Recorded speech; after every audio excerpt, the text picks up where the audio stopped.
यहां पर एक क्वेश्चन है, क्वेश्चन नंबर 6 सीट का। अभी तो मैं कल वाले टॉपिक के ही दे रहा हूं, मैं कल वाले टॉपिक की सवाल करा रहा हूं।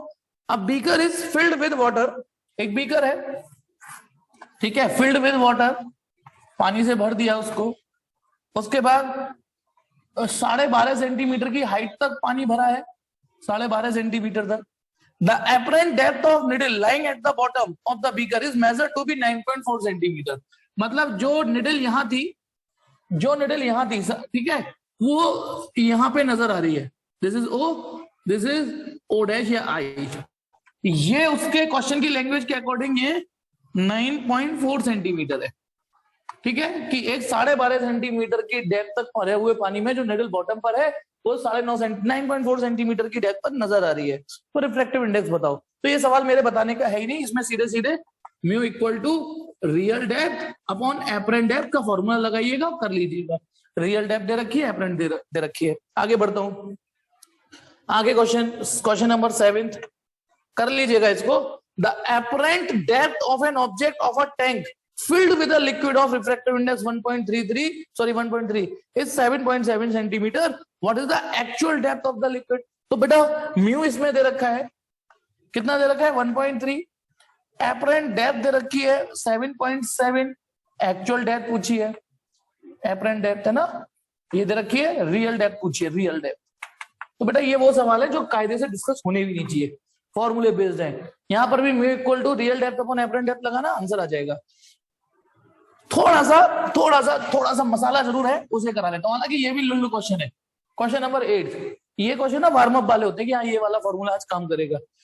वो कह रहा है velocity of light in a liquid is 1.8, यानी लाइट की वेलोसिटी किसी लिक्विड में इतनी दे रखी है। The velocity of light in a liquid 1.8 into 10⁸ metre per second. किसी लिक्विड में लाइट की स्पीड इतनी है। Find how much the bottom of the vessel containing this liquid appears to be raised if the depth of the liquid is 25। इसको चलो करा देता हूं, हालांकि है तो ये भी फॉर्मूला बेस्ड। देखिए वो ये कह रहा है कि एक कंटेनर है, उसमें पानी है, आज ब्लू है, पानी पानी पानी पानी पानी, ठीक है, और पानी की डेप्थ कितनी दे रखी है 25 सेंटीमीटर की डेप्थ पर, ठीक है। अब सुनिए, जरूरी नहीं है यहाँ निडल पड़ी हो तो वो ऊपर उठी दिखाई देगी, कुछ भी हो यहाँ, इवन स्विमिंग पूल की जो टाइल होंगी, जैसे स्विमिंग पूल की टाइल है तो वो ऊपर उठी दिखाई देंगी। तो सवाल ये कि यहाँ जो भी चीज है वो ऊपर उठ जाती है, दिखाई देती है अपेरेंटली। यहाँ ऊपर लेता हूं, ये यहाँ पर आई, ये ओ। तो सवाल ये पूछा है कि एक ऐसा लिक्विड जिसमें लाइट की स्पीड इतनी हो जाती है, उसमें, सेंटेंस सुनिएगा, sentence, find how much the bottom of vessel, find how much the bottom of vessel containing this liquid appears to be raised, कि ये बॉटम कितना उठा हुआ दिखाई देगा। 2-3 बार लैंग्वेज पढ़िएगा, जज्बाती मत हो जाना। Find how much height appears to be raised, ये चीज पूछिए। ध्यान है इसका, किसी कल क्या नाम बताया था? चलो ये तो रियल डेप्थ हो जाती है, मेरे हाथ को देखना दोनों उंगलियां, ये एपरेंट डेप्थ हो जाती है, रियल डेप्थ एपरेंट डेप्थ, ये नॉर्मल शिफ्ट कहलाती है या नॉर्मल डिस्प्लेसमेंट, इसमें ये निकालना है। अब ये निकालने के लिए देखो, इसको तो एपरेंट डेप्थ बोलूंगा मैं, इसको रियल डेप्थ बोलूंगा। रियल डेप्थ आपकी 25 है ही है, एपरेंट डेप्थ निकाल लेते हैं, रियल में से एपरेंट घटा देंगे, ये बचा हुआ आ जाएगा। लेकिन अब की बार हमारे को म्यू नहीं दे रखा, तो बस इसमें 2 स्टेप हो गए। बस यहाँ पे ये म्यू आपको खुद ही निकालना पड़ेगा। इस लिक्विड का जो रिफ्रैक्टिव इंडेक्स है म्यू एल लिख दूं, म्यू एल है ना, तो एक ही फॉर्मूला है c upon v, absolute refractive index का, speed of light in air to the speed of light in medium. याद है ना बेटा, जिस मीडियम का रिफ्रैक्टिव इंडेक्स निकालते हैं वो नीचे आती है स्पीड, ऊपर सी आता है, ऊपर सी आता है। तो ये हो गया 3 और ये 1.8, 3 इंटू 10 की पावर 8, 1.8 इंटू 10 की पावर 8, 10 की पावर 8 दोनों में आएगा, वो कट जाएगा, नहीं समझ में आया, 3 इंटू 10 की पावर 8 इंटू 10 की पावर 8 कट गया। हाँ अब आ गया समझ में सर, अब आ गया। अब इसको सॉल्व करो तो लिक्विड की रिफ्रैक्टिव इंडेक्स है 3 अपॉन 1.8, ये हटा के 0 डाल दो, 6 से कट रहा है, 6 पंजे 30, 6 3 18, तो 5/3 इस लिक्विड का रिफ्रैक्टिव इंडेक्स है। देयरफॉर फ्रॉम, अब ये वाला फॉर्मूला चिपका देते हैं, mu equal to real depth upon apparent depth. ये हमें एपरेंट डेप्थ निकालनी है, या चलो म्यू म्यू कितना रख दूं 5/3। रियल डेप्थ कितनी है 25, एपरेंट डेप्थ पता नहीं, तो एपरेंट डेप्थ आ गई 15 सेंटीमीटर। लेकिन क्वेश्चन ये रिक्वायर्ड आंसर नहीं है, ये 25 है तो 15 सेंटीमीटर की डेप्थ नजर आएगी, 15 की 25। तो अकॉर्डिंग तो जो रिक्वायर्ड आंसर है, रिक्वायर्ड आंसर जो चाहिए, ठीक है, या therefore normal shift N dot S का मतलब नॉर्मल शिफ्ट जो कि ओ आई है, वो कैसे निकलती है मैंने कल बताया था ना, real depth minus apparent depth. Real depth सवाल में 25 है, एपरेंट आपने अपनी मेहनत से 15 निकाली है, 10 सेंटीमीटर। ठीक है, इसका स्क्रीनशॉट ले लीजिए, झंडू सा क्वेश्चन था ये भी। आइए एक और सवाल देखते हैं, ले लिए स्क्रीनशॉट। चलिए एक और सवाल लेते हैं, थोड़ा बहुत, अरे ये टॉपिक ही कठिन नहीं है तो इसमें कठिन सवाल बन कैसे सकता है। थोड़ा बहुत यदि मलूक सवाल है तो ये 90 ये कौन सा क्वेश्चन था, 87, 88 नहीं 8, 9, ये 8 था क्वेश्चन। तो 9th क्वेश्चन देखिए, क्वेश्चन नंबर 9, इसका स्क्रीनशॉट ले लिया होगा, हो उम्मीद करता हूं। अब थोड़ा बहुत यदि थोड़ा सा भी नेक मलूक सवाल है वो देख लेते हैं। ये है क्वेश्चन नंबर 9, शीट का 9। क्या कह रहा है वो, a bubble inside a glass slab appear to be at a depth of 3 centimeter from one face and 2 centimeter from opposite face. If mu equal to 1.5, what is the actual thickness of slab? आइए question समझाता हूं। जैसे suppose करो ये चौक का डिब्बा ना होके ग्लास की स्लैब होती है, इमेजिन करो ग्लास की स्लैब है ये, है ना, मान लीजिए, मानने में क्या जाता है। अब यहां पर कोई बबल बन चुका है, बबल नहीं दिख रहा आपको, यहां पे कोई बबल बन चुका है ये, ठीक है, ये बबल, ये तो जो अंदर बबल बन जाते हैं ना कांच में, कभी क्रैक आ जाता है तो ये। अब यहां से देख रहा हूं, अब सुनना, बबल तो ये यहां अंदर है बीच में, मुझे यहां से ही बना पाऊंगा। अब मैं ऊपर से देख रहा हूं तो मुझे ये रियल डेप्थ तो नजर आएगी नहीं, ये थोड़ा ऊपर उठा हुआ दिखाई देगा। बोलो मानते हो इस बात को? यदि मैं ऊपर से देखूंगा तो मुझे ये डेप्थ नजर नहीं आएगी, मुझे ये नजर आएगी। क्लियर है? समझिएगा, यहां नहीं दिखेगा मुझे, यहां दिखेगा। ये बात समझ में आ गई कि नहीं आ गई, कि मैं यदि ऊपर से देखूंगा तो मुझे ये डेप्थ नजर नहीं आएगी, मुझे ये नजर आएगी। मुझे बबल ये नहीं, ये नजर आएगा, ऊपर उठा हुआ नजर आएगा। ये समझ में आ गया। लेकिन कहानी में एक ट्विस्ट और, हालात बदल रहा हूं, जज्बात बदल रहा हूं। यदि मैं ग्लास स्लैब को पलट दूं, समझिए ऐसे, अब यूं देख रहा हूं ग्लास में, तो आर पार कैसे भी देख लो, इधर से देख लो, ऐसे देख लो। अब मेरे लिए ये रियल डेप्थ की तरह काम करेगी। अब मैं बबल को दोबारा देख रहा हूं, now this will act as a real depth, और मुझे ये फिर ऊपर उठा हुआ दिखाई देगा। अब वो मुझे यहां नजर आएगा। क्या ये सवाल समझ में आ गया या नहीं आ गया, ये बताओ, जल्दी बोलो। आया सवाल समझ में? अब इसी चीज को बोर्ड पे मैं एक्सप्लेन करूं थोड़ा सा, कि एक ग्लास स्लैब है, एक ग्लास स्लैब है, भगवान जाने बबल कहां बना हुआ है, यहां मान लेता हूं, यहां बबल बन गया, यहां जरूरी नहीं है बीचों बीचों, जरूरी नहीं है बीचों बीचों। इसकी थिकनेस पता नहीं कितनी है, थिकनेस वही तो हमें निकालनी है, ये थिकनेस हमको निकालनी है। ठीक है, ये रहा कोई बबल। अब बताइए, यदि आपकी आंखें यहां से देखेंगी, यहां से, ठीक है, अरे बन जा, तब उसको ये यहां उठा हुआ दिखाई दे जाएगा, ये तो मतलब ऑब्जेक्ट यहां पर है, इमेज यहां दिखेगी। बोलो इस बात को एक्सेप्ट कर रहे हो कि नहीं? ये बबल है लेकिन उसको यहां दिखेगा, उठा हुआ दिखाई देगा। तो क्वेश्चन के अकॉर्डिंग जब मैं एक तरफ से देख रहा हूं तब तो मुझे एपरेंट डेप्थ 3 सेंटीमीटर नजर आ रही है, यानी ये डेप्थ 3 सेंटीमीटर नजर आ रही है, एपरेंट डेप्थ 3 सेंटीमीटर नजर आ रही है।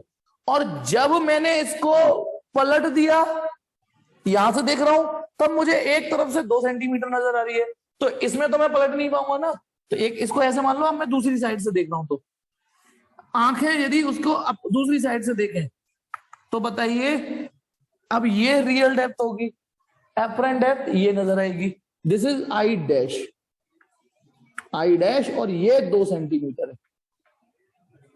क्लियर है? बोलो। क्वेश्चन यही है कि जब हम बबल को ग्लास स्लैब की एक साइड से देख रहे हैं, ग्लास स्लैब की एक साइड से देख रहे हैं, तो वो हमें 3 सेंटीमीटर की डेप्थ पर नजर आ रहा है। जब ग्लास स्लैब घुमा दी, इसमें भाई घुमा के दिखा तो दिया पर बोर्ड पे तो नहीं घुमा पाऊंगा, यानी अपोजिट साइड से देख रहे हो, ऐसे बना लो फिगर। तो डेप्थ जो ये होनी चाहिए थी, ये वो इतनी नजर आ रही है, तो इसकी थिकनेस निकालनी है। तो आइए इस सवाल की बस सिंपल सी हिंट दे रहा हूं और आप ही करेंगे इस सवाल को। ये जो ऑब्जेक्ट है, यहां से एक मैंने इमेजिनरी लाइन खींची, ठीक है, बताइए जब मैं साइड 1 लिख देता हूं, साइड 1 और ये साइड 2, जब मैं साइड साइड 1 से देख रहा हूं, तो this depth will act as a real depth. बोलो, साइड 1 से ये रियल डेप्थ है, देखो ये रियल डेप्थ है, ये रियल डेप्थ है और ये अपरेंट डेप्थ है। तो इस रियल डेप्थ को मैंने एक्स लिख दिया, और जब मैं इसको घुमाऊंगा, देखो बेटा अभी मैंने बताया था, जब मैं, ये तो था बबल, ये बबल था ना, जब मैं यहां से देख रहा हूं तो ये रियल डेप्थ है, यहां से लेके यहां तक ये रियल डेप्थ है ये, और ये अपरेंट डेप्थ है ये। और जब इसे घुमा दूंगा तो जो अबे फ्लैश रिफ्लेक्शन आता है, हाँ, ये रियल डेप्थ है और ये अपरेंट डेप्थ है। तो बताओ, सिंपल है। अब कितने बुद्धि लगाओ, जब मैं यहां से देखूंगा तो this will act as a apparent, वो रियल डेप्थ। तो अपनी बुद्धि लगाइए, मैं रिकॉर्डिंग थोड़ी देर के लिए रोक रहा हूं, पढ़ाने अगला। तो देखो बेटा, हाँ इशिका 2-1 तो कर ही दिया इशिका ने। चलिए चलिए, बहुत सिंपल कॉन्सेप्ट है। एक बार ये जो मैंने लाइन खींची है, ये जो लाइन खींची, आप एक काम करिए, इतने हिस्से को दुबका दीजिए बस। तो ये रियल डेप्थ हो गई है, अपरेंट डेप्थ हो गई। तो आप बताइए म्यू का फॉर्मूला क्या है, real depth upon apparent depth. तो रियल डेप्थ का फॉर्मूला क्या बन गया, म्यू इंटू डी ए, इसको नाम दे दिया मैंने इक्वेशन फर्स्ट। तो using first from side one से, यानी ऊपर से देखने पर यदि मैं ये वाला फॉर्मूला लगाऊं, तो बताओ रियल डेप्थ का रोल कौन प्ले कर रहा है, एक्स, म्यू का रोल 1.5 और अपरेंट डेप्थ का रोल 3, 15 × 45, 4.5 सेंटीमीटर, यानी आपका एक्स 4.5 सेंटीमीटर आ गया। अब इतने हिस्से को दुबका लो, इतने हिस्से को दुबका लो, ठीक है, यूजिंग फर्स्ट फ्रॉम साइड 2। अब साइड 2 से जब हम यहां से देखेंगे तो this will act as real depth. तो रियल डेप्थ की जगह लिख दूं भाई, म्यू तो वही है 1.5 और अपरेंट डेप्थ क्या नजर आ रही है यहां से 2, 15 दूनी 30, 3 सेंटीमीटर। फिर आपको फिगर में दिख रहा है, as it can be seen since जो थिकनेस है वो x प्लस वाई है, x प्लस वाई है, ठीक है। तो 7.5 सेंटीमीटर हो गया ये आंसर है इसका।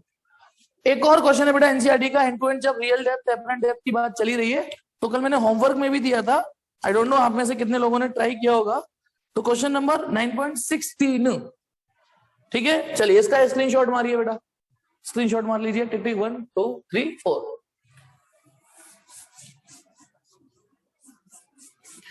एनसीईआरटी का एक सवाल था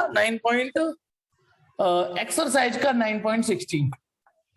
सवाल क्या कह रहा है वो, a small pin fixed on a table top. किया था आपने या नहीं किया था ये बताओ। चलो छोड़ो इसे, अगला टॉपिक लेता हूं, एक बार होमवर्क फिर से देखता हूं, सीरियसली लीजिए बेटा पढ़ाई को, ठीक है। चलिए अब नया टॉपिक ले रहा हूं मैं, टॉपिक का नाम है total internal reflection. Total internal reflection बहुत इंपॉर्टेंट टॉपिक है, ठीक है।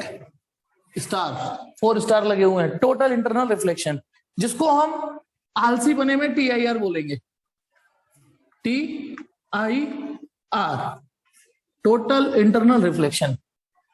हम में से कुछ लोग शायद सोच भी रहे हो कि शायद भैया ने गलती से रिफ्लेक्शन लिख दिया है, गलती से, क्योंकि चैप्टर तो ये रिफ्रैक्शन चल रहा है, हाँ गलती से लिख दिया होगा रिफ्लेक्शन, भैया उसे रिफ्लेक्शन कर दो। नहीं, ये रिफ्लेक्शन ही है। देखते हैं क्या कहानी है ये, ध्यान रखना, रिफ्लेक्शन अलग टॉपिक है, रिफ्रैक्शन अलग फिनोमिना है, और टोटल इंटरनल रिफ्लेक्शन अलग फिनोमिना है। चलिए सीखते हैं। इसे सीखने के लिए पहले एक रफ नोट समझिए, मैथमेटिकल और रफ नोट, इसको मैं बाद में बताऊंगा ये क्या कहानी है, एक रफ नोट समझिए।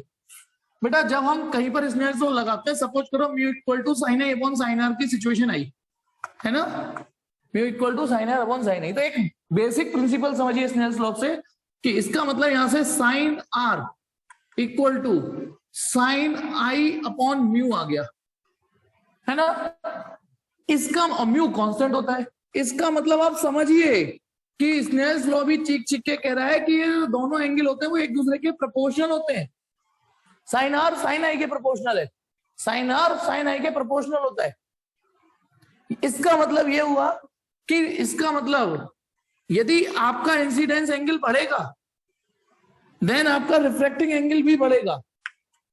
बराबर नहीं कह रहा हूं मैं कि ये 60 है तो ये 60 नहीं, ये तो रिफ्लेक्शन में होता ही नहीं है, लेकिन ये सच है कि यदि आई बढ़ेगा तो आर बढ़ जाएगा, आई और खुलेगा तो आर और खुलेगा।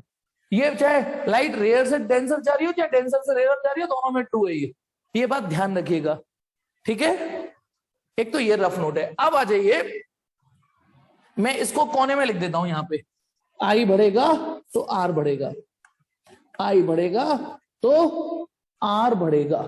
इस लाइन को मैंने, आप स्क्रीनशॉट मार लीजिए, मैं मिटा देता हूं क्योंकि मुझे जरूरत पड़ेगी स्पेस की। ठीक ठीक वन, मतलब मैंने केवल पंच लाइन लिख दी है, मैंने मतलब की वो लाइन लिख दी और ये लाइन कहां से है वो आप स्क्रीनशॉट मार लीजिए। टिक टिक 1 2 3 4। हाँ अब देखिए, मान लो ये ना एक स्पेशल फिनोमेना है जो अभी आपके सामने आ जाएगा। ये मैंने एक डेंसर मीडियम तैयार किया, ये रहा एक डेंसर मीडियम, ठीक है। और लंबी जरूरत पड़ेगी तो अभी पहले से खींच लेता हूं। ये एक डेंसर मीडियम है, ठीक है।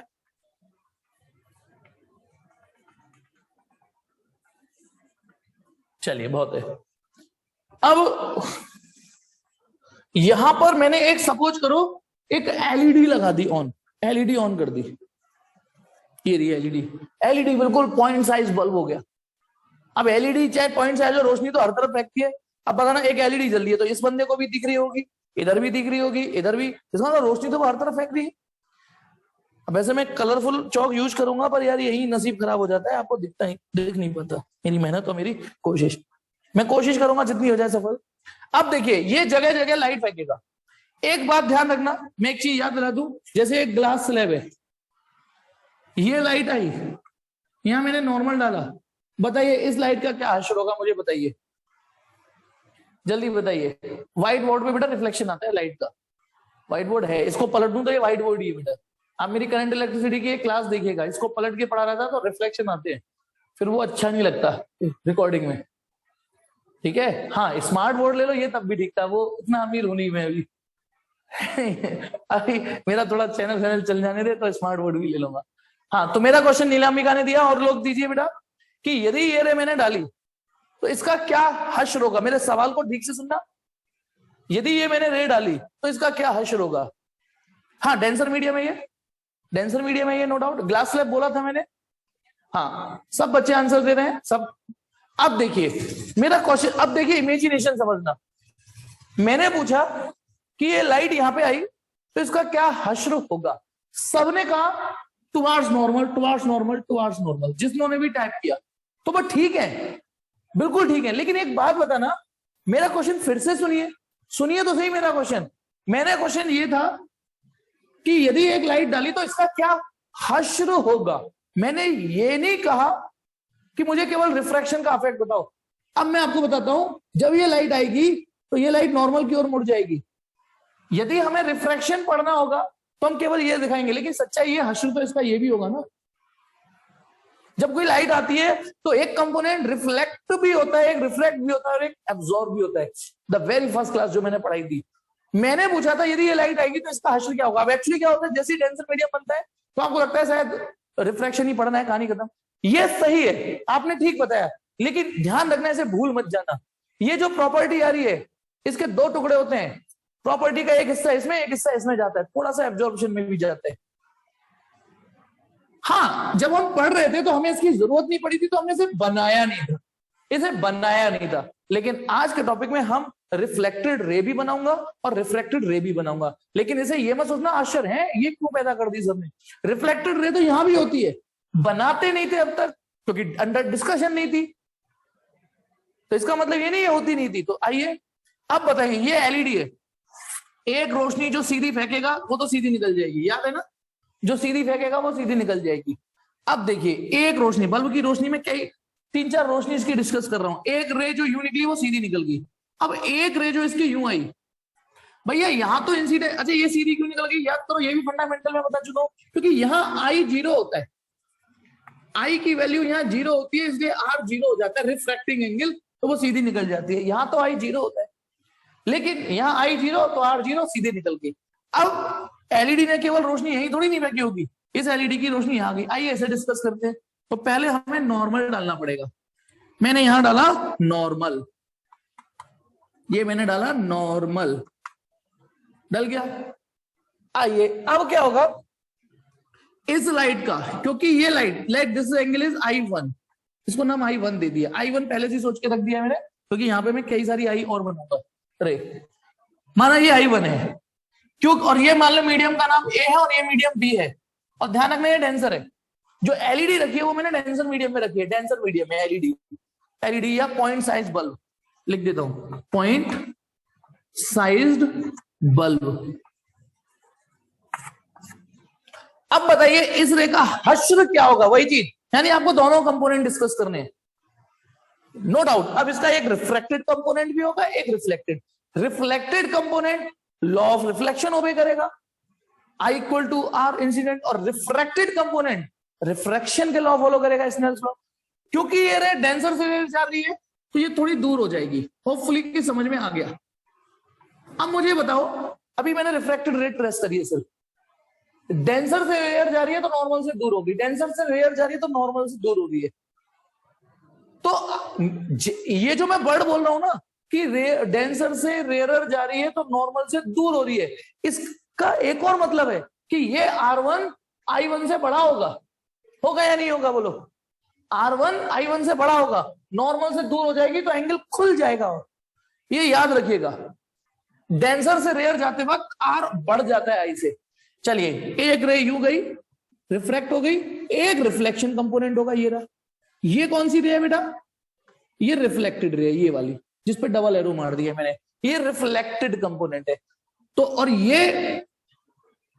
ये लॉ ऑफ रिफ्लेक्शन ओबे कर रहा होगा। अब इसका नाम मैं आर नहीं दे रहा, क्योंकि आर मैंने यहां दे दिया है, एक्चुअली इसको I1 ही बोलता हूं, क्योंकि इसका काम तो I1 से चल जाएगा ना, इसका काम तो I1 से चल जाएगा, क्योंकि ये I1 तो ये I1 लॉ ऑफ रिफ्लेक्शन, तो इसके लिए नया नाम सोचने की जरूरत नहीं है, क्योंकि आर वहीं दे दीजिए। अकेला रिफ्लेक्शन पढ़ रहे होते तो मैं आर दे देता ऐसे, या अकेला रिफ्लेक्शन पढ़ रहे होते तो ये। क्या ये फिगर समझ में आया, ये फिगर समझ में आया, एक सिंपल फिजिक्स, सिंपल की एक रे जो यूं गई, एक कंपोनेंट उसका रिफ्लेक्ट हो गया, एक कंपोनेंट रिफ्लेक्ट हो गया। यानी यदि यहाँ 10 जूल एनर्जी है तो ये मान लो 5-5 जूल डिवाइड होगी, 5-5 जूल मान लीजिए थोड़ी देर कि ये 10 जूल एनर्जी आई, 5 इधर चली गई, 5 इधर चली गई।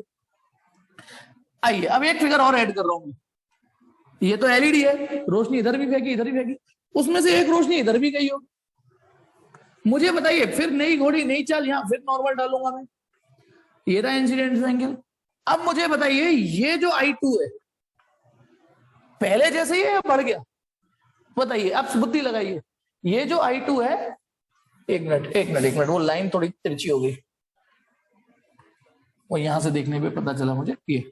अब मुझे बताइए ये नई घोड़ी नई चाल, फिर से यही फिजिक्स स्टडी कर रहे हैं, नॉर्मल डाल दिया मैंने नॉर्मल। अब ये बताइए ये I2 I1 से बढ़ गया या एज इट इज है छोटा, 3 ऑप्शन। ये एंगल पहले से बढ़ा हुआ है I2 पहले से छोटा हो गया एज इट इज है, बढ़ा हुआ है ना। दिल कह रहा है या कोई आपका लॉजिक है, मतलब आपका दिल कह रहा है या कोई लॉजिक है? अच्छा सेम है, एक ग्राहक ये भी है, सेम है, चेतन कह रहा है लॉजिक है। कैसा लॉजिक बताएंगे आप टाइप करके? I2 I1 से बड़ा है ऐसा सर दिख रहा है ना, यही तो कहना चाह रहे, ऐसा सर दिख रहा है, फील आ रहा है। लेकिन साला फील की तो सुन ही नहीं सकते फिजिक्स में, दिल तो पागल है। रीजन बताता हूं, हाँ जयंत ने पकड़ लिया, देखो बेटा जयंत की बात पकड़ ली। जयंत एक मिनट ऐसे सुनना, ये आई है तो ये आई होगा, सोचो सब लोग, ये I1 तो ये I1 होगा, और ये I2 है तो ऑल्टरनेट एंगल ये I2 होगा। तो यहां से साफ दिख रहा है कि I2 I1 से बड़ा है। अब तो दिख रहा है ना, पहले ये देखो, अब दिख रहा है आई, ये भसड़ कर दिया आपने, रुक जाओ, मैं जो पूछ रहा हूं उसको समझो, पहले आगे मत बढ़ो। ये I1 है तो ये I1 हुआ, और ये I2 है तो ये I2 हुआ। साफ दिख रहा है कि I2 I1 से बड़ा है ये। तो अब पहले चीज तो ये कि जैसे जैसे मिटा दिया मैंने, जरूरत नहीं है इतनी, ठीक है, फील करा दिया।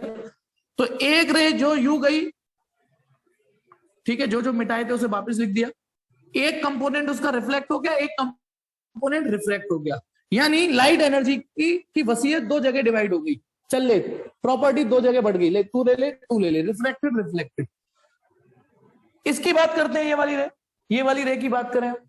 अब एंगल भर चुका है, अब याद रखना आई बढ़ेगा तो आर बढ़ेगा, तो रिफ्रैक्टिंग एंगल और बढ़ जाएगा। यदि ये मान लो 60 डिग्री है तो 70 डिग्री हो जाएगा। कुछ समझ में आया या नहीं? पहले ये देखो, पहले आप इस रिफ्लेक्टेड रे को कंपेयर करो, इस पूरे फिगर को कंपेयर करो, और इस फिजिक्स को भी लगा दीजिए। यदि आपका आई बढ़ चुका है तो आपका आर और बढ़ जाएगा, रिफ्रैक्टिंग एंगल और खुल जाएगा। तो आपने देखा रिफ्रैक्टेड एंगल और खुल गया। तो अब ये वाली लाइट 10 जूल एनर्जी की है, तो वसीयत फिर दो जगह डिवाइड हो जाएगी, एक रिफ्लेक्टेड के पास और एक रिफ्लेक्टेड के पास। ये I2 होगा। होपफुली यहां तक समझ में आ गया आपको? होपफुली यहां तक फिगर समझ में आया या नहीं आया? बोलो जल्दी जल्दी बोलो। ठीक है, कि पहले इस लाइट एनर्जी का डिवाइड होते हुए देखो, फिर इस लाइट एनर्जी की एनर्जी को डिवाइड होते हुए देखो। रिफ्रैक्टेड रे को अब आ जाइए, मान लो एलईडी तो रुकेगी नहीं, एलईडी तो रोशनी फेंके जा रही है। अच्छा, फिर मैंने एक और रे ली, अब ये तीसरी रे ले रहा हूं, फिर नॉर्मल डालिए, ये रहा I3, ये और बढ़ गया। अब तो बताने की जरूरत नहीं, बढ़ गया। अब आप बताइए, पहले तो बताइए इसके और इसके बीच में मैं कितनी रे और डाल सकता था, ये बताइए। जैसे ये रे डाली, फिर एक और रे डाली, फिर इसके और इसके बीच में कितनी रे डाल सकता था? इनफाइनाइट। लेकिन हर किसी को तो डिस्कस नहीं करा सकता हूं ना, हर किसी को तो नहीं सिखा सकता ना। लेकिन आप उसी सिमिलरली थ्योरम को यूज करिए। अब बताइए, धीमे धीमे सर कर क्या रहे हैं? रे को थोड़ा आगे ले जा रहे हैं, आगे ले जा रहे हैं, और इंसिडेंस एंगल में बढ़ा रहा हूं एक्चुअली। ध्यान रखना, इन सभी लाइटों में एक समानता है, सभी लाइट डेंसर से रेयर जाने के लिए तैयार है। डेंसर से रेयर, डेंसर से रेयर, डेंसर से रेयर के लिए फेंकी गई है, और धीमे धीमे इंसिडेंस एंगल बढ़ा रहे हैं। अब आप बताइए, R1 देखिए, R2 देखिए, रिफ्रैक्टेड रे दूर होती जा रही है, दूर होती जा रही है, दूर। एक सिचुएशन ऐसी आ जाएगी कि दूर होते होते ये रही रिफ्रैक्टेड रे। प्लीज बेटा ढंग से देखिएगा, थोड़ी मोटी बना देता हूं। दिस इज रिफ्रैक्टेड रे, दिख रही है नहीं दिख रही? रिफ्रैक्टेड रे चेक करो भाई, रिफ्रैक्टेड रे जब दूर होती जा रही है, दूर होती जा रही है, एंगल बढ़ता जा रहा है, आई बढ़ेगा तो आर बढ़ेगा। तो सीरियसली बिलीव मी, आर बढ़ते बढ़ते बढ़ते बढ़ते बढ़ते ऐसा हो जाता है कि वो रिफ्रैक्टेड रे इतनी रिफ्रैक्ट हो जाती है कि वो मीडियम पर ही आ जाती है, जो मीडियम उन दोनों को सेपरेट कर रहा था। अब ये वाला एंगल कितना हो गया? R3। साफ दिख रहा है ये तो 90 है, साफ दिख रहा है ये तो 90 है, साफ दिख रहा है ये 90 है, ये वाला।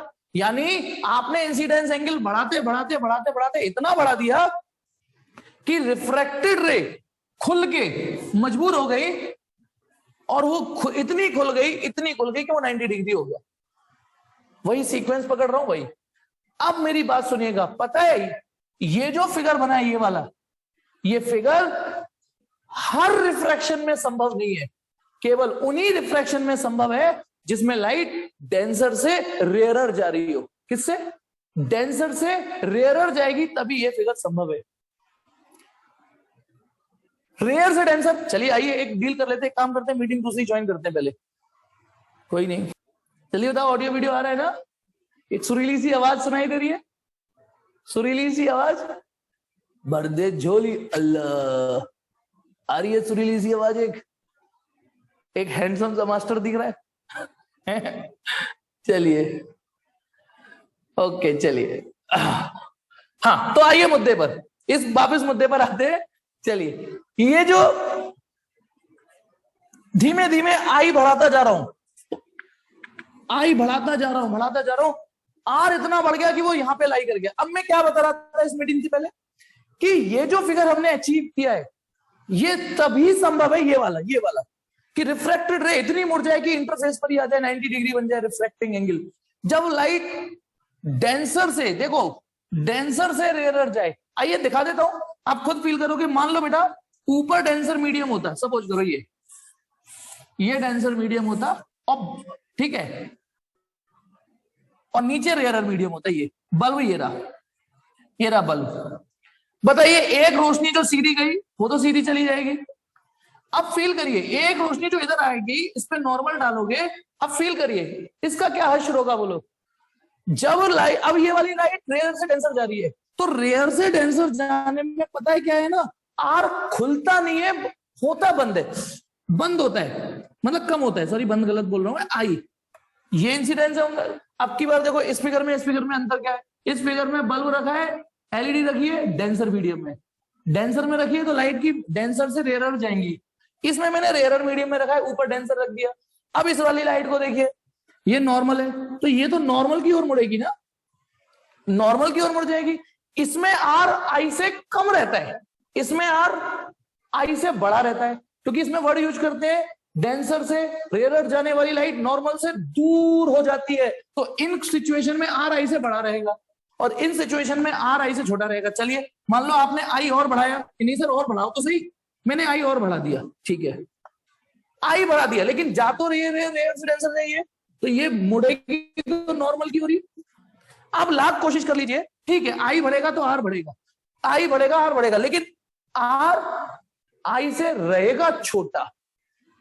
तो अब बताना, एक और रे डाल दीजिए, ये रही आई, ये रहा ये, ठीक है खुल रहा है यार, लेकिन बताना ये यहां 90 आ ही नहीं सकता, क्योंकि 90 होने के लिए आर यदि 90 हो गया तो आई को तो और बड़ा होना पड़ेगा ना, वो हो नहीं सकता। क्या ये बात समझ पा रहे हो या नहीं, कि इस सिचुएशन में ये फिगर अचीव नहीं हो सकता। इस फिगर में, किस फिगर में, जब लाइट रेयर से डेंसर जाएगी, रेयर से डेंसर जाएगी, तो उस केस में आर, भाई सोचो आर कैसे आप एक्सपेक्ट कर सकते हो 90 हो जाएगा। आर यदि 90 होगा तो आई तो 91 तो हो कम से कम बड़ा, वो हो नहीं सकता। अब कितनी भी रे फेंक दो आई की वैल्यू 90 तो हो ही नहीं सकती ना, इनफाइनाइट पे भी होगी भी तो इनफाइनाइट डिस्टेंस पे आई 90 होगा, इनफाइनाइट डिस्टेंस पे आई 90 होगा तो आर 90 से छोटा होगा। तो यानी ये बात समझिएगा कि ये जो फिगर मेरा बन रहा है ये तभी बनेगा जब ये वाली सिचुएशन हो, when light must travel from denser to rarer. ये फिगर का स्क्रीनशॉट मारना चाहो तो स्क्रीनशॉट मार लीजिए कि इन दिस फिगर, क्या था इस फिगर में, in this figure the light is trying to move from rarer to denser, ठीक है, रेयर से डेंसर में ये सीन जनरेट नहीं होगा। आइए ठीक, अब देखिए इस वाले सीन को, यहां पर ये क्या है, इंसिडेंट रे, एक कंपोनेंट रिफ्लेक्ट हो गया, प्रॉपर्टी तो रिफ्लेक्शन में भी जाएगी, लाइट रिफ्लेक्ट होगी, दिस इज I3। क्लियर है, यहां तक समझ में आ गया। अब आगे की कहानी, आगे की जस्ट इसके बाद की कहानी, नो डाउट एक रे में यू बनाऊंगा वो बगल में डालनी पड़ेगी, तो फिर फिगर मिक्स हो जाएंगे, थोड़ा दूर ले लेता हूं। इसके बाद मान लो मैंने एक रे और ली, ये धीरे देख रहे हो बेटा, अब यहां नॉर्मल डालते हैं। इस आई के बारे में क्या कमेंट है आपका, दिस इज I4, ये जो I4 है ये I3 से भी बड़ा है, इससे भी बड़ा एंगल है, इससे भी बड़ा एंगल है, ये है कि नहीं। और ये तो आई में बढ़ाता जा रहा हूं, बढ़ाते जा रहा हूं। मैंने जो वीडियो भेजी थी एनिमेशन, वो आज की क्लास के लिए भेजी थी। अब देखिएगा इस क्लास के बाद उस एनिमेशन, वो तो एनिमेशन और नहीं, वो तो एक्चुअल वीडियो है। अब देखिएगा उसको क्या हो रहा है, जैसे ही आपका इंसिडेंस एंगल बढ़ा और बढ़ा और बढ़ गया, आप सोचिए रिफ्रैक्टेड रे का क्या हश्र होगा।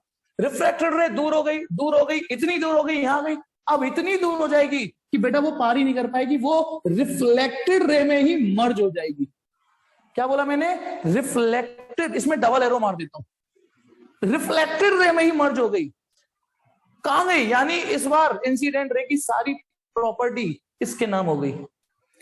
यानी इसने क्या किया, इसके बाद प्रॉपर्टी के लालच में रिफ्रैक्टेड को गोली मार दी, ढिचकी, सारी प्रॉपर्टी रिफ्लेक्शन ले गया।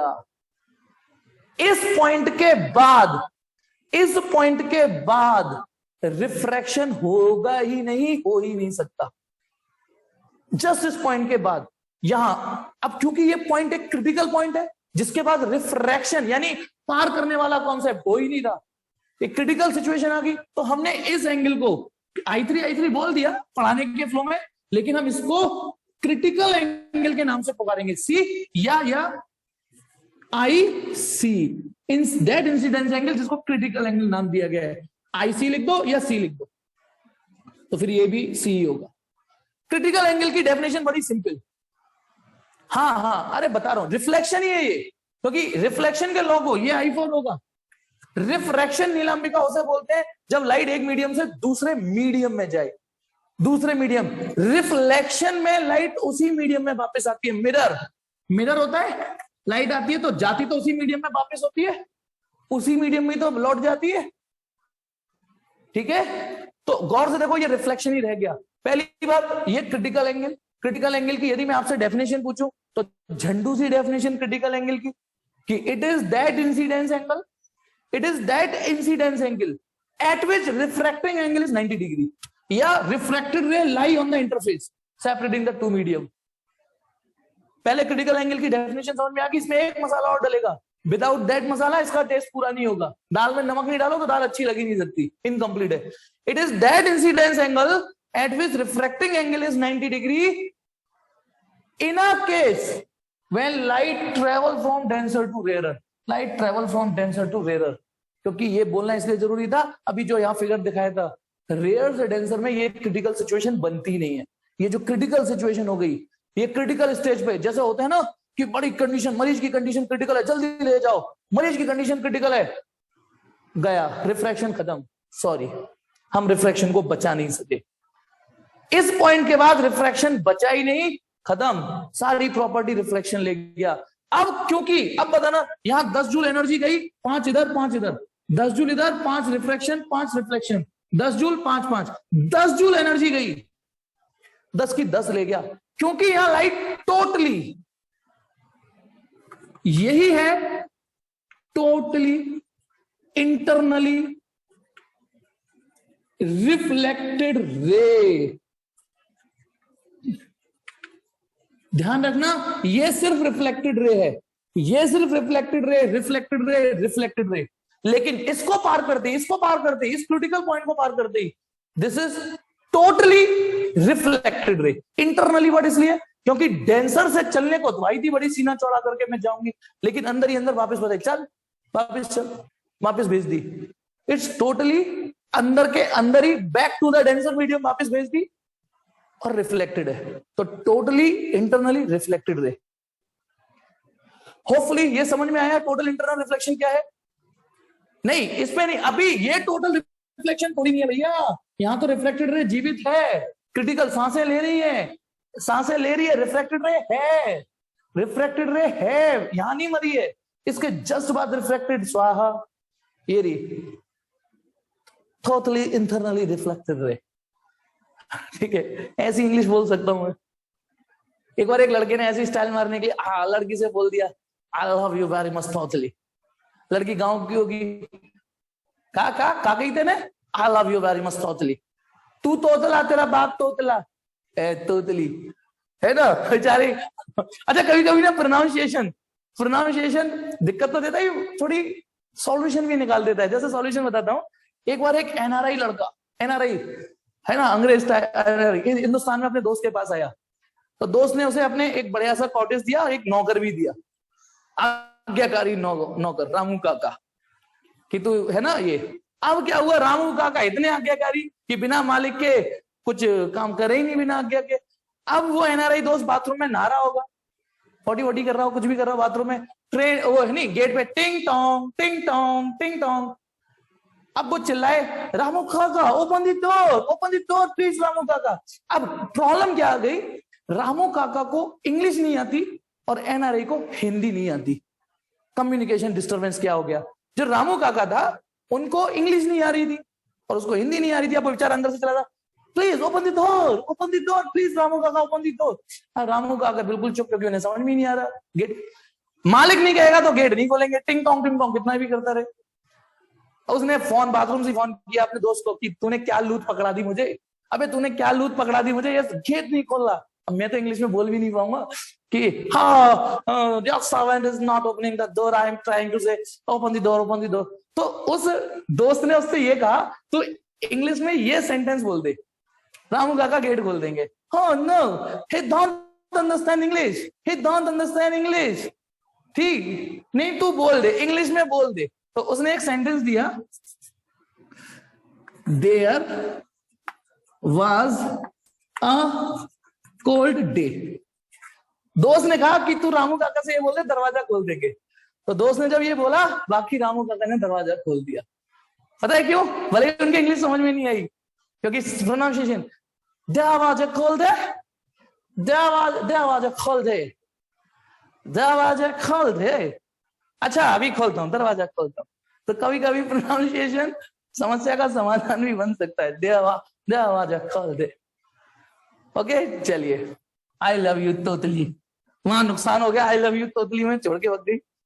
अच्छा गांव की लड़की को एक बार पिज्जा खिलाने ले गया वो, ठीक है, पिज्जा खिलाने ले गया, पहली बार देखा पिज्जा, लड़की का रिएक्शन अरे मैया मिर्च वाला घेवर, मिर्च वाला घेवर, पहली बार देखा तो मिर्च वाला घेवर। चलिए मुद्दे पर आते हैं। तो प्लीज ये समझिए ये क्या है बेटा, टोटली इंटरनली रिफ्लेक्टेड रे। यहां लाइट 100% ऑलमोस्ट 100% रिफ्लेक्ट हो जाती है, सारी प्रॉपर्टी ये ले गया। होप कि आपको ये पहले तो टोटल इंटरनल रिफ्लेक्शन समझ में आया। अब इसकी एक प्रॉपर्टी और समझिए, मजा आ गया। पता है लाइट टोटल की टोटल रिफ्लेक्ट होगी, जबकि लाइट को खुली चुनौती थी, चल बाहर जा, पार कर, पार कर।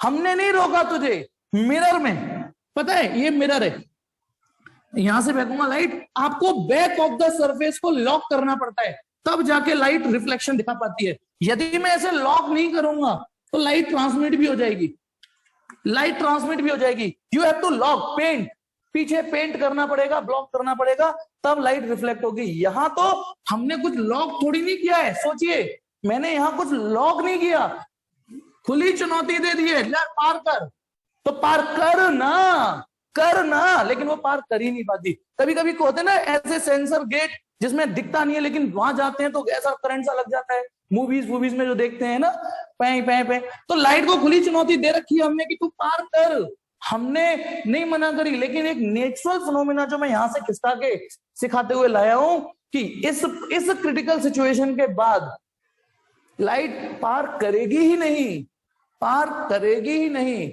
हाँ रेनबो में भी TIR होता है, पर वो बात की बात है, उस मुद्दे पर अभी नहीं आ रहा हूं, पहले TIR शुरू तो करें।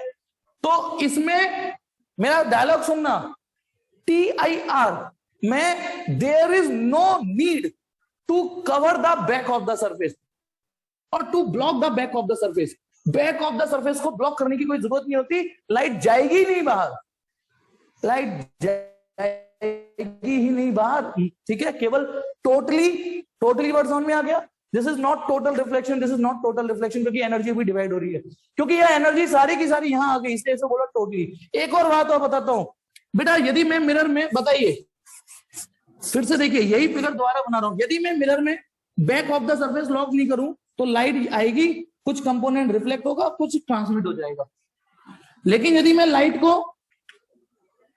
मिरर को sorry back of the surface lock कर दूं, पेंट कर दूं, तो लाइट आएगी, रिफ्लेक्ट होगी। लेकिन अब इसमें एक कलेश और जुड़ गई, लाइट आएगी ना तो थोड़ी एब्जॉर्ब होगी, क्योंकि आपने जो मटेरियल से पेंट किया है वो मटेरियल कुछ तो लाइट को एब्जॉर्ब कर लेगा ना, कुछ तो करेगा। तुम लाख सिल्वरिंग कर दो, सिल्वरिंग इज बेस्ट मानी जाती है, कुछ तो एब्जॉर्ब करेगा। इसमें मजा और आ गया, क्योंकि इसमें तुम बैक ऑफ द सरफेस करोगे नहीं paint, back of the surface कुछ लगाने की जरूरत नहीं है, लाइट जाएगी नहीं बाहर, रिफ्लेक्ट होगी। यानी ये रिफ्लेक्शन, ये वाला रिफ्लेक्शन इससे भी पावरफुल रिफ्लेक्शन होता है। TIR वाला जो रिफ्लेक्शन होता है वो मिरर के रिफ्लेक्शन से भी पावरफुल होता है, सोच के देखिए। क्योंकि यहां तब भी ये वाला बंदा एब्जॉर्ब कर लेगा थोड़ी बहुत, 10 की मैं तो ये कर रहा हूं 0.1 एब्जॉर्ब कर लेगा। 10 यूनिट लाइट गई, 0.1 कर दी, 9.9 इधर चली गई, 10। तो TIR का जो रिफ्लेक्शन होता है, TIR से बनने वाली इमेज मिरर से बनने वाली इमेज से भी ब्राइटर हो जाती है। ये बात याद रखिएगा। TIR तो यानी रिफ्लेक्शन अलग फिनोमेना होता है, ये रहा रिफ्लेक्शन। रिफ्रैक्शन अलग फिनोमेना होता है, reflection reflection reflection reflection. This is totally internally reflected ray. Internally word क्यों आया, टोटल वर्ड तो मैंने समझा दिया। इंटरनल क्यों, क्योंकि डेंसर से डेंसर ही मुड़ गई ये। अच्छा बताओ, क्या ये वाला फिगर उस समय अचीव हो सकता है जब लाइट रेयर से डेंसर जा रही थी? नहीं, रेयर से डेंसर। तो ये वाला फिगर भी अचीव नहीं हो सकता जब लाइट रेयर से डेंसर जाएगी। तो TIR ये जो सिचुएशन है, ये वाली रे अचीव करने के लिए दो शर्तें हैं। पहली शर्त, लाइट मस्ट ट्रेवल, ये MCQ तैयार कर दीजिए। लाइट फॉर TIR हर समय नहीं होता, ये दो कंडीशन सेटिस्फाई होनी चाहिए। पहली condition, light must travel from denser to rarer, पहली शर्त ये।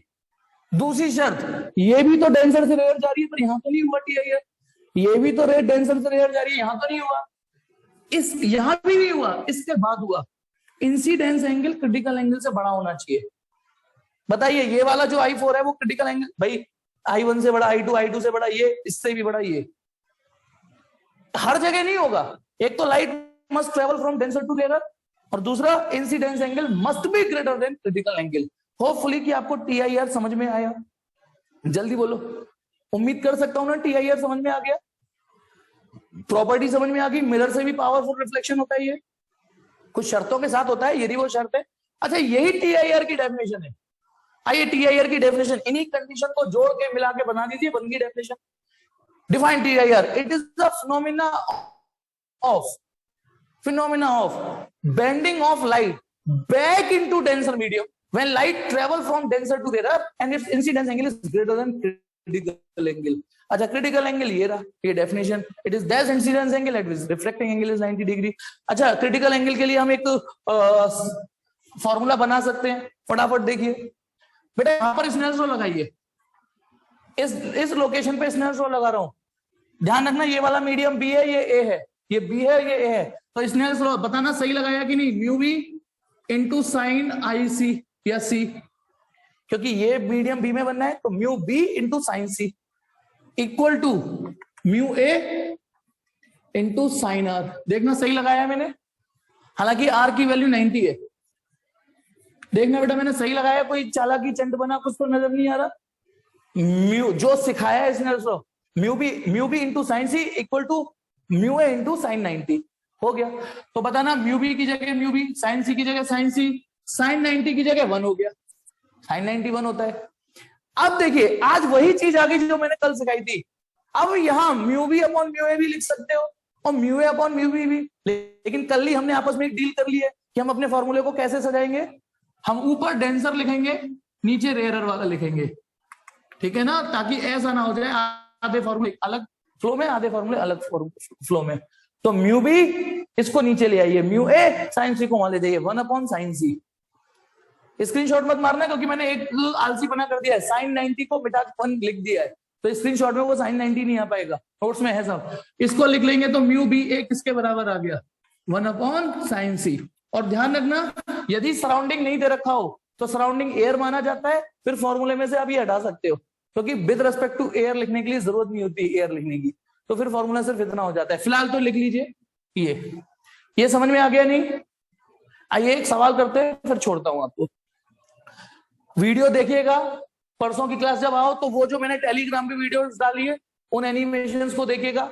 हालांकि कुछ वीडियो में आगे की डाल देता हूं, देख लिया करिए, क्लास के बाद फिर देख लिया, 2 बार देखा करिए वीडियो, एक बार क्लास से पहले और एक बार क्लास खत्म होने के बाद। क्लास खत्म होने के बाद उस वीडियो में जो मजा आएगा देखने में। अच्छा, ये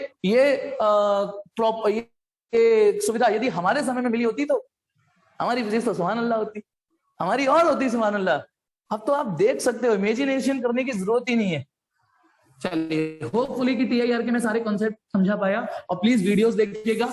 एक सवाल करवा के छुट्टी करता हूं, NCERT का ही सवाल है, TIR पर ही बेस्ड सवाल है, देखिए।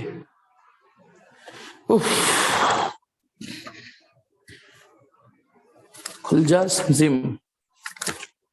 क्वेश्चन नंबर 9.5 एक्सरसाइज का, पेज 346 है मेरे में तो, ठीक है, और एक्सरसाइज का 9.5 है। सीन में बता देता हूं, समझिएगा प्लीज ढंग से जितना समझ पाओगे, ठीक है।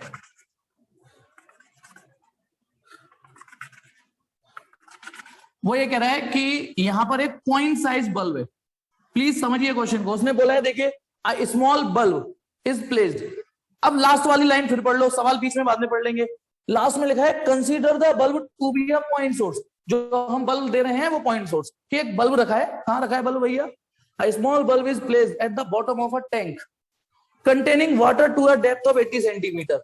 मतलब एक इतने ऐसे टैंक में रखा है जहां पानी 80 सेंटीमीटर तक है, 80 सेंटीमीटर डेप्थ पर रखा है ना, ये 80 सेंटीमीटर पर बल्ब रखा है।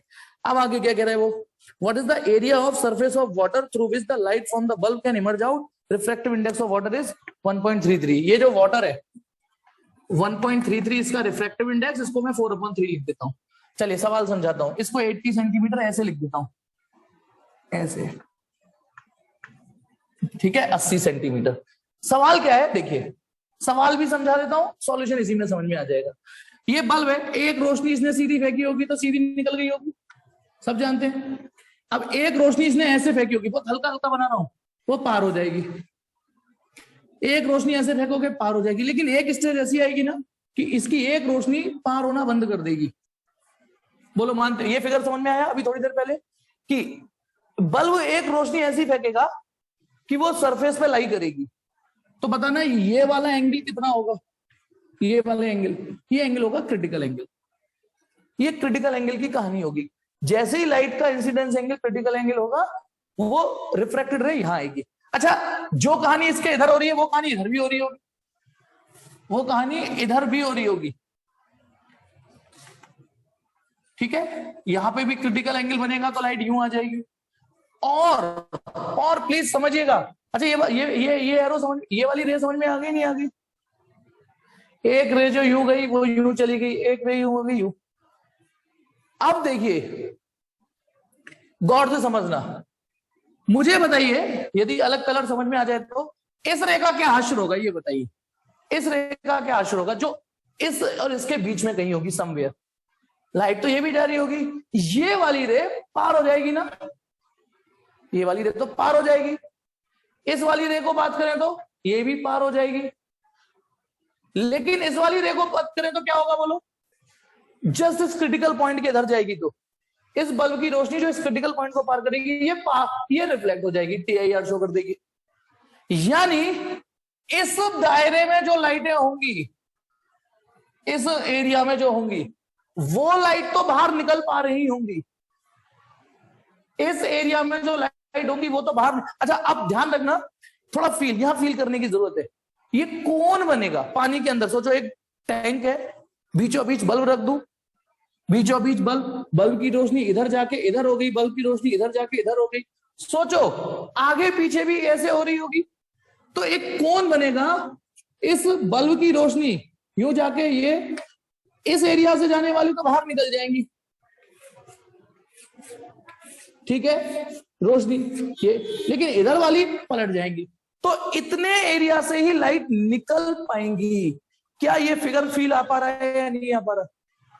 बताइए। मैं इसको तो बीच का मिटा देता हूं, गंदा हो जाएगा, ये गंदा हो रहा है। यानी ये जो एरिया है एक कोन बन रहा होगा, कोन।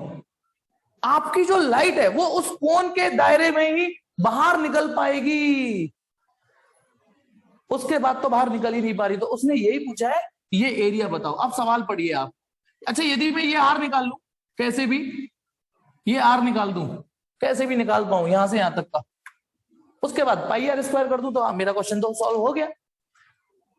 एक बार आप, मैं चाहूंगा दिल से कि क्वेश्चन को पढ़िए। मैं रिकॉर्डिंग रोक रहा हूं, जब तक क्वेश्चन को पढ़िए आप। होपफुली कि आपने जो सवाल पढ़ा आपको भी समझ में आ गया होगा। उसने ये पूछा है कितने एरिया से लाइट बाहर निकलेगी, तो आपको ये फील आना चाहिए इतने एरिया से लाइट बाहर निकलेगी। अब ये एरिया निकालने के लिए आपको आर निकालना पड़ेगा। कैसे निकालें, कैसे निकालें? ये 80 सेंटीमीटर है, तो देखिए क्रिटिकल एंगल निकालते हैं पहले। साइन सी अभी पढ़ा है हमने, 1/μ होता है आज की क्लास में। ये जो सी निकालने का फॉर्मूला होता है साइन सी इक्वल टू 1/μ। दूसरा मीडियम लिखने की जरूरत नहीं है क्योंकि वो एयर है, म्यू, म्यू की वैल्यू कितनी है 4/3, तो साइन सी इक्वल टू हो गया 1/4/3, तो ये हो गया साइन सी इक्वल टू 3/4। चलो अब यदि ये सी है तो ये भी सी होगा, ठीक है, यानी आपको ये सी पता चल गया। अब जब ये पता चल गया, ये तुमको पता है, थोड़ी बुद्धि लगाओ, ये तुमको पता है कि 80 सेंटीमीटर है, ये एंगल पता है, ये 80 सेंटीमीटर है, ये पता करना है, तो कौन सा ट्रिग्नोमेट्रिक रेशियो इस्तेमाल करोगे आप दोबारा से? ये तुम्हारा 80 सेंटीमीटर है, ये एंगल पता चल गया, बिल्कुल ठीक है, tan। तो बताना यदि मैं tan सी खेलूं, जिस ट्रायंगल को मैं दिखा रहा हूं इस ट्रायंगल में tan सी खेलिए, तो perpendicular upon base, perpendicular R और बेस 80 सेंटीमीटर। ध्यान रखिएगा ये 80 सेंटीमीटर है, तो आर भी सेंटीमीटर में ही निकलेगा, क्योंकि ये तो कोई यूनिट होती नहीं है ना इनकी डायमेंशन। तो परपेंडिकुलर अपॉन बेस, तो आर हमारा आ गया 80 इंटू tan सी। अब या तो टेक्नोमेट्रिक टेबल देख के यहां से सी निकाल के यहां रख देना, या फिर एक तरीका और है, और आई एम 99% श्योर गलती करोगे, 99%। चलिए बताना, हमने बचपन में एक चीज सीखी थी कि यदि हमें एक ट्रिग्नोमेट्रिक रेशियो पता हो, 9th में सीख ली थी, तो बाकी के भी ट्रिग्नोमेट्रिक रेशियो निकाल सकते हैं ट्रायंगल बना के। तो साइन सी इक्वल टू 3/4, तो इस रेशियो को देख के पहले मैं एक ट्रायंगल बना रहा हूं, this is C, perpendicular upon hypotenuse, perpendicular upon hypotenuse. तो जल्दी बताइए 3/4 तो ये कितनी होगी, जल्दी टाइप करो 3/4, देखता हूं आप फटाफट नॉलेज रखते हो कि नहीं।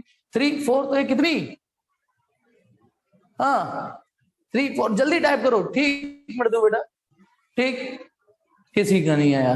ये 3/4 तो ये 5, हाँ वेरी गुड 5, वेरी गुड आकाश, तनिष्का वेरी गुड।